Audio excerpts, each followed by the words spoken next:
Yo, welcome to Papa's Archives, where I tell stories I want to tell my kids, but maybe not at the dinner table. I want to talk about Fiji today. My friend messaged me the other day asking me, hey, did you meet Elvis in Fiji? And I was like, no, that was Moses. Yeah, I met Moses in Fiji. Now, I haven't told this story for a good 10 years, so it might be kind of slow coming out, so be patient with me, but it was wild. It was really, really wild.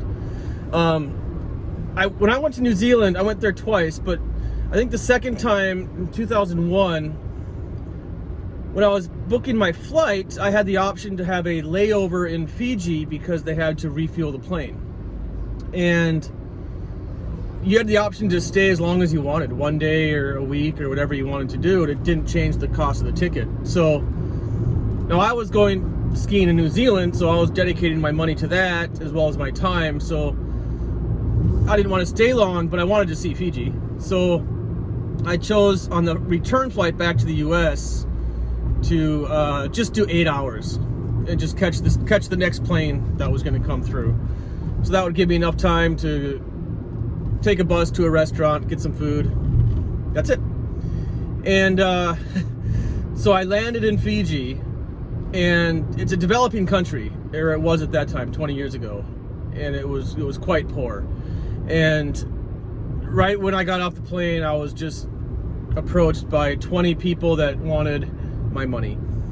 And they were polite, but they were like, what can I do for you? Where can I take you? And stuff like that. And I was just like, just leave me alone, leave me alone. And I took my backpack and everything, my passport, everything, and put it in a locker. Maybe I had my passport in my pocket, I don't remember. But I just took the bare minimum with me, just like $50 in cash. And I think those are Fiji dollars. I can't remember where I got them. Maybe I got them at the airport. Anyway, so then I just asked the information desk, where can I catch a bus to town? And he said, oh, right outside the gate out there.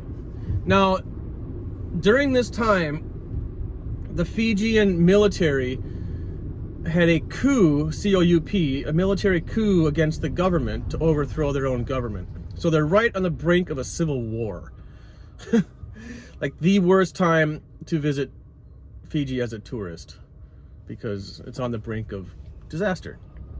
But she says you can catch a bus right on the other side of that gate. There's a bus stop. And I look at the gate and I see a huge, tall, overweight guy with a big machine gun standing there.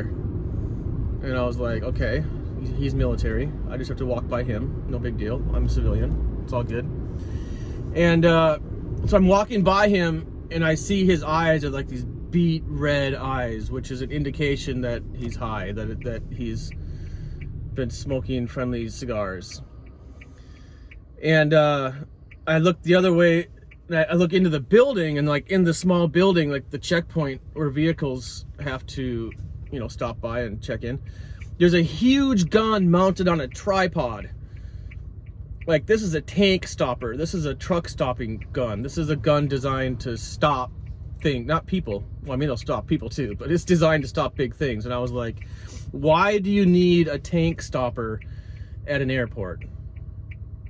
So that was my first little, Nathan, what are you doing here? What are you getting yourself into here?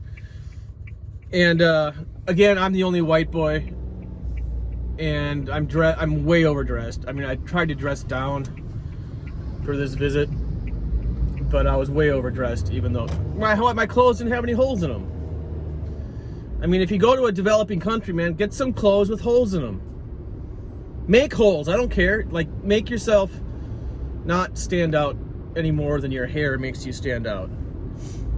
So anyway, I'm kind of nervous. And the bus comes, it's not a bus, it's just a van full of people. It is way overpacked with people. Like, there should not be that many people on the bus.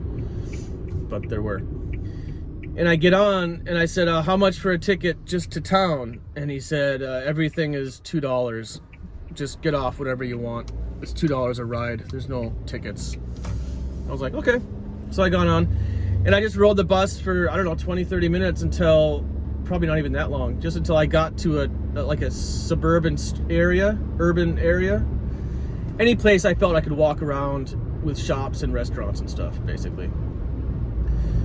And now when you're in a place like that and you don't want to be like a tourist, like a target, when you feel like you're going to be robbed, get off the bus, or like in a city, if you come up from the subway up onto the street, don't stand in one spot and look around like, where am I going to go? What am I going to do? Don't do that. When you get off the bus, walk in one direction like you know exactly where you're going, and then find a little shop or something to duck into. So I did. I just walked down the street, and I was already being yelled at by people. And I can't remember what they were yelling, but you know, everybody was like, who's this white dude here? And anyway, so I just jumped into a shop like that was selling clothes. And from there, from the shop, from the window, I could look out onto the street and kind of survey where I was and choose where I wanted to go. If you can't tell by now, I was really paranoid about being robbed, just because when a country's on the brink of a civil war and like, you know, it's tense, it's hostile, and you know, people are scared of losing their jobs, they're starting to make bad decisions, and that's when crime rates are up. And it was already a developing nation, and I was already out of place, and everybody was asking me for money all the time. Within 5 minutes, I was like, okay, this place is sketchy. But I was kind of wrong, and I'm going to come back to why I was wrong, because that's kind of the point of this story. So I stepped out of the shop, and I started walking down the street again, and I feel this tap on my shoulder, and I look back, and I'm like, what? And this guy's like, hey, I'm Moses. I'm like, hey, I'm Nathan. And he's like, how long are you in Fiji? And I was like, I don't know, just a few hours. I have to get back to the airport. I'm just here for a meal real quick. And he's like, okay, where do you want to go? What do you want to do? And I was like, I don't know. I just want to eat some food and maybe have a beer and then get back to the airport. And he was like, what kind of food do you want to eat? And I was like, I don't know, what's good? You tell me what's good. And he said, okay, come with me. And we were walking down the street, and he was, you know, just like, where are you from? And just, you know, that friendly introduction language, super friendly. So that was already making me a little sketch, like, why is this guy so nice to me? And then we went to an Indian restaurant to get curry, and then we ordered curry. And we're sitting down and talking, and he's like, what else do you want to do today? I'm like, I don't know, maybe go see the beach and just chill out, get a beer. You know, I have to be back at the airport in 6 hours or something. And he was like, okay. And then he's like, do you want a friendly cigar? And I was like, yeah, that sounds good. So then he talks to the person at the next table, and he's like, in Fijian,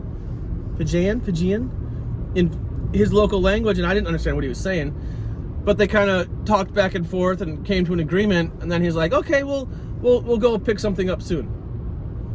I'm like, okay. So we finished our meal, and then got in the taxi, or we got a taxi, and we drove to this place. I don't even know what it was, like a building. I mean, it was a building. It wasn't a mud building. It was a shack building. And Moses gets out of the taxi, and I'm like, dude, where are we? What are we doing here? And the taxi driver's like, it's okay, man, relax, you're okay, you need to relax. And I was like, okay. And then Moses came back up with a tinfoil thing. And I was like, okay, here we go. And he had a nice friendly cigar, and I was like, okay, let's go to the beach. The taxi driver was just fine with all this. And then we're driving to the beach through town, and Moses says to the taxi driver, oh, stop here at the market. So we stopped at the market, which was not a market. It was somebody's house with a table. And they were selling, you know, just staple things. And there was a couple bottles of beer there. And so we grabbed some beer. And so I started paying for the beer, and then he's like, hey, do you have any more money? And I'm like, no, I don't have much money, man. This is all I have for money. I'm spending it. And then I looked at I realized then that Moses was going to try to get as much money out of me for that day as he could by being my tour guide. So I turned to the taxi driver and I said, how much money is it going to cost to stay with us for a few hours and then get me back to the airport? And he said, $30. I don't even think it was that much. I think it was like $20 or something. And I was like, okay. So then I paid him. And then I paid for the beer and I had like $5 left or something. Like not much left at all. And then, so now it's kind of getting sketchy and we're driving down the road and he yells to the taxi driver. He's like, hey, taxi driver, do you have a glass on the glove box? And I'm thinking to myself, that is the strangest question to ask a taxi driver. And then the taxi driver opens the glove box and hands him a glass. Like a little 8-ounce glass. And then Moses pours some beer in the glass and he hands it to me. He's like, go ahead, drink. I'm like, how did you know the taxi driver had a glass in the glove box? Is this just local custom? Do all taxi drivers have glasses in their glove box? Are you two bros? Because you're not talking to each other like you know each other. You keep calling him taxi driver instead of by his name. That's so weird. But you're so familiar with each other. And like the guy at the restaurant. How did you know that guy at the restaurant sitting next to us had friendly cigars? You didn't greet him when we came in there. You just know everybody? So anyway, now we're driving another 30 minutes to the beach and he just keeps pouring beers and I'm shooting these beers. He's like, you need to relax. I'm like, dude, I cannot relax because you're stressing me out the way that you know everybody, but you're pretending like you don't. I feel like I'm being set up here. You keep asking me for money. Not, you know, I didn't say that, but that's what I was thinking the whole time. I'm like, yeah, I'm trying to relax here. And then he rolls that cigar and we smoke it in the back of the taxi and the taxi driver's taking some too. And I was just like, this is just getting nuts. And then we're driving on this non-road. That's like this dirt trail through the sugarcane. And the sugarcane is, you know, it's narrower than the car. Like, we're driving down this road, like, dude, where are we going? He's like, we're going to the beach. I'm like, dude, this is not going to the beach. What are you talking about? He's like, we're going to the beach. And the road is really rough and dirty and there's bumps and the sugarcane is breaking over the hood of the car. So we're driving and the sugarcane's hanging in the road, but as we drive, the sugarcane's opening up. And then Moses hits me in the shoulder and he's like, this is how you remember my name. I'm Moses. I part things. I'm just like, what? Because the Bible story is that, for those of you that don't know, Moses parted the Red Sea, or the Sea of Reeds, depending on your translation. I'll get into that another day. But anyway, he just said that to me so casually, like, this, and then it started to hit me. I was like, you do this all the time. This is what you do. This is your job. You meet foreigners on the street that just got off the bus, and then you bring them to a restaurant, pretend like you don't know anyone, and then get in a taxi and pretend like you don't know the taxi driver, and it's just like, it's all staged. So it felt a little weird. I felt like I was gonna get robbed or something, but at the same time, it was like, he was so fun. I was just going with it. I was like, okay. Because I knew he didn't have anything on me. You're not gonna rob me for anything. I didn't feel like my life was in danger, like he was gonna kill me or anything like that. It was just like, I was kind of sketchy about being robbed. So we kept driving down this road and the sugarcane opened up and we came into like a little village and they were all like mud huts, like houses just made out of mud with grass roofs and like no door, like an entryway to go in, but there's no door to close. And he yells, hey, taxi driver, stop here. And the taxi driver stops. Again, he doesn't use his name. He just calls him taxi driver. And he gets out of the taxi and he runs into one of these little mud huts. And then he runs back out and he has another friendly cigar with him that he just got from inside this mud hut. Do you live there? Is this your room? And I was like, is that your house? He's like, no, it's just my other place. I was like, I don't know what that means, my other place. But at this point, you know, we've been drinking and smoking for a while, so things, you know, are getting a little loose. And the taxi driver is right there with us too, and he's indulging, he's having fun. And so finally, we kept driving. We get down to the beach. He was going to the beach after all, and we get there, and there's this knocked over palm tree, and we just sat in the tree and finished our beers and talked about just random I can't even remember what we talked about because that wasn't the interesting thing. I was so nervous the whole time. And because I thought, you know, at this point I was waiting for these two, the taxi driver and Moses, to double team me now that the car stopped and we can get out of the car. And I was just like, okay, is this where I get robbed now? Because this is the perfect place for it. There's nobody here. And he kept telling me, you need to relax, dude. And I'm like, dude, I can't relax. This is so stressful for me. This is so stressful. And it was. And anyway, so we finished our partying. It was time to get me back to the airport. And now by this point, you know, I was several beers. When I said a couple beers, I meant they're big beers. They weren't small beers. So I was drunk at this point, and I was woohoo. And we get back in the car and we start driving again. And we're back on that. We're going a different way out now, but we're in the sugar cane again, but in a different area. And we're leaving the beach, and I'm like, wait a minute, don't we have to go the other way? Where are you going? And he's like, no, the airport's this way. And I was like, okay, maybe that makes sense. We're just in a different area now. But now I'm starting to get all paranoid. And then Moses, in the middle of the sugar cane, this huge sugarcane field, right in the middle on this dodgy road, there's no cars anywhere. Moses tells the taxi driver to stop. He's like, hey, stop the car. And the taxi driver stops and just sits there. And I'm like, oh, dude, what are you doing? There's nothing here. We're in the middle of a sugarcane field. And then Moses like taps me on the shoulder again. He's like, hey, do you have any more money? And I was just like, no, I spent all of our money at the market buying beer. Like I'm done. I don't have any more money. And I thought that this was it. And I was just like, he's like, you need to relax, dude. And I'm like, I can't relax, man. You keep asking me for money. And he's like, hey, next time you come to Fiji, rent a car and we'll party right.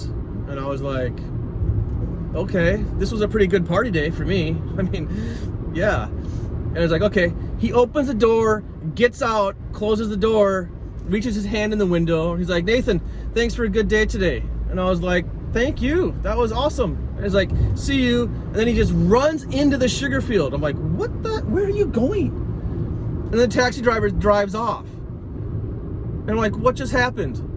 And as we're driving away, I look out the back window to look for Moses. And like 50 or 75 meters down after we're driving away, Moses comes back out of the sugar cane onto the trail, and he's holding a big surfboard. And then he runs back down the road to the ocean to go surfing. Where'd you get the surfboard? Who are you? And then that was it.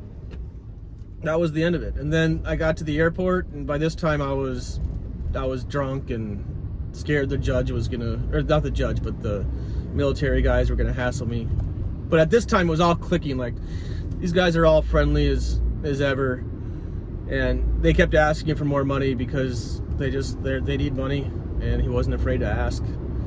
But he was willing to show me a good time partying and cruising around Suna, I think that was the name of the town in Fiji. I think it was the capital city. But man, Fiji, what an amazing 8 hours that was. I definitely want to go back there and repeat the pattern I just did and just ask locals, where's Moses? Because I'm sure everybody knows who Moses is. Like, how many people are named Moses in the world anyway? And that live locally and act as tour guides. I mean, he knew everybody where we went, but he pretended like he didn't know anybody. What a clever dude. So much fun. So yeah, hit up Fiji. I'm losing light. I gotta go. See you next time. And what's my next story? I have a lot. Am I done traveling yet? No, I'm not. I still have Alaska. Okay. I'm going to start with traveling stories, and then I'll move on to other stuff later. But for now, we're going to keep traveling. See you.